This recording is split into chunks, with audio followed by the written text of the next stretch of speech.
Hello, it's Lock Noob again. Back on this ABUS Inox T84MB-40. Last time we spoke, we single pin picked this.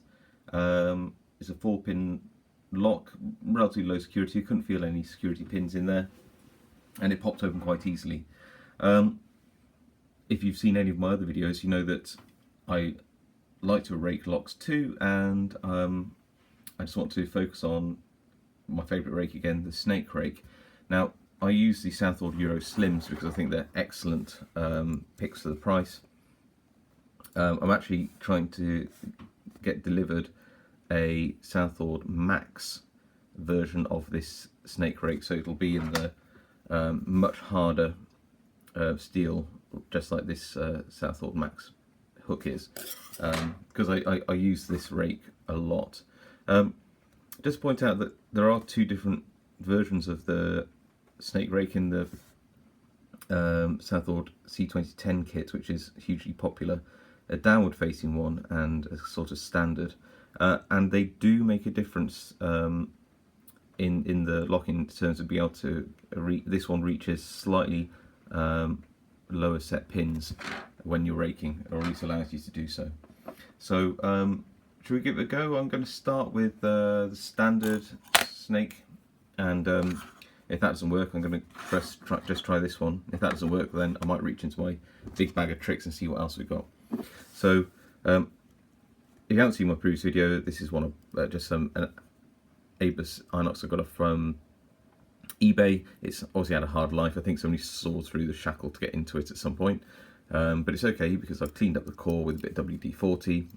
And it's really nice, really solid. So let's have a go. Just using a wire Z tension wrench or Z wrench. Put a little bit of light tension when I'm raking. I think when I single pin picked it, I was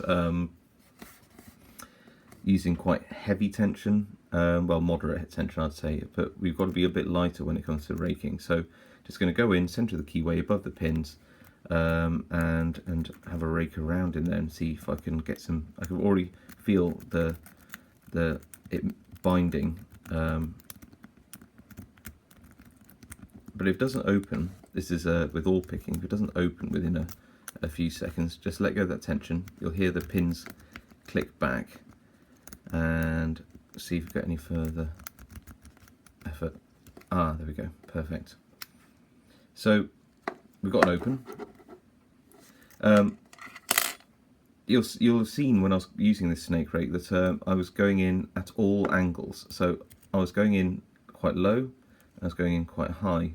And the reason being, of course, is that, and you can probably see, is at the top of this rake here, where the bigger hump is, can hit the pins at the front if you put it at a high angle, but if you put it at the back, this tip here acts as I guess a sort of a mini pick.